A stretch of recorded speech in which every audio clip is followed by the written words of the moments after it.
Laurent Barra a des choses à vous dire, Sheila. Ah, Sheila, bonjour. Alors, je dois vous l'avouer, ce matin, j'ai la pression. Oui, Ah bon oui, j'ai la pression parce que faire une chronique sur vous, Sheila, c'est non seulement s'attaquer à un monument de la chanson française et internationale, mais c'est aussi aborder les années les plus heureuses de mes parents. C'est quand même bizarre, hein. Quand on reçoit dans l'émission des influenceuses ou des youtubeuses, jamais mon père ne m'appelle la veille de l'émission pour me dire « Dis donc, j'adore ces vidéos, elle. Oh, je la suis sur TikTok. » Jamais, jamais.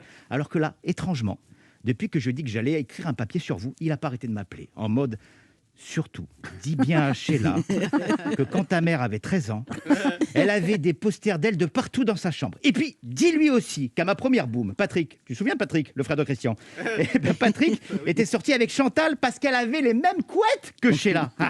Ça va la toucher. Hein. Dis-lui qu'ils sont toujours mariés, ça va encore plus la toucher. Mais comment lui en vouloir, hein, tant vous avez marqué la génération de mes parents, cette génération. Et c'est vrai que j'ai plein de copains de mon âge à qui les parents ont dit qu'ils étaient tombés amoureux l'un de l'autre sur du Sheila. Hein. Du coup, effectivement, ça donne des anecdotes très sympas à raconter. Nous, on va leur raconter quoi à nos enfants? Ouais, c'est vrai. Hein, mon chéri, tu as été conçu sur du Jean Castex. Bonjour. Les chiffres de l'épidémie ne sont pas bons. Et oui, forcément, c'est moins romantique. Sheila, vous avez été l'icône de la génération de mes parents, mais aussi, vous appartenez un peu à la mienne. Et oui, on les a eus, nous aussi, nos années yéyé. Hein. Ça devait être aux alentours de, je ne me rappelle plus, 2018, 2019, avant Didier Raoult.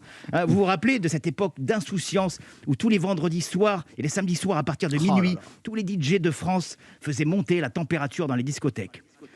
Bonjour, vous êtes chaud? Oui, je sais, j'ai la voix de Christophe Castaner, c'est le seul DJ que j'arrive à imiter. Allez, je veux vous voir tout le monde lever les mains en l'air. Hein. On va se défouler, transpirer, se déhancher sur Spacer de Sheila. Et nous, on était là, on se dandinait, tous, parce que oui, ça fait 60 ans de carrière, Sheila, 60 ans. Vous faites partie de nos vies, 60 ans de chorégraphie, 60 ans de mélodie qui restent dans la tête, 60 ans de plaisir à les fredonner. Allez, il y en a peut-être une seule qui passe un peu moins bien en ce moment. Et oui, on embrasse au passage le ministre de l'Éducation, Jean-Michel Blanquer, 60 ans de carrière et pourtant Sheila, le temps n'a pas d'emprise sur vous. De toute façon, vous l'avez déclaré, j'ai toujours 40 ans. Pas étonnant, hein, ça fait juste 2 ans de moins que moi finalement.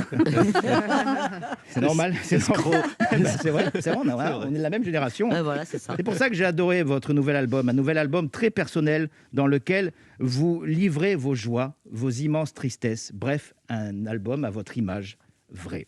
Avec une mention spéciale pour la chanson qu'on a écoutée tout à l'heure, La Rumeur, dont vous avez tellement souffert durant votre carrière. Et pourtant, ce matin, j'aimerais moi aussi en faire circuler une de rumeur. Aïe. J'ai entendu dire que cet album était certainement l'un des plus réussis de votre discographie et qu'il devrait connaître un immense succès. Alors, au nom de tous ceux que vous avez fait danser hier et ceux que vous ferez danser demain, je vous dis merci Sheila et vous donne rendez-vous très vite sur la piste de danse. C'est joli. Merci beaucoup.